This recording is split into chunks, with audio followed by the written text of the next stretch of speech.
Thank you بہت شکریہ. یہ آپ لوگ بڑے اعزاز کی بات ہے کہ سمیع اللہ صاحب کی تینوں بیٹیاں قرآن کی تعلیم حاصل کر رہی ہیں. ایک بچی نے ماشاءاللہ مکمل کیا ہے، 2 بچیاں ابھی زیر تعلیم ہیں.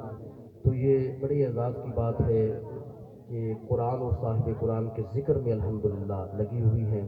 سارے والدین کو چاہیے کہ اپنی اولاد کی تربیت اس انداز سے کریں.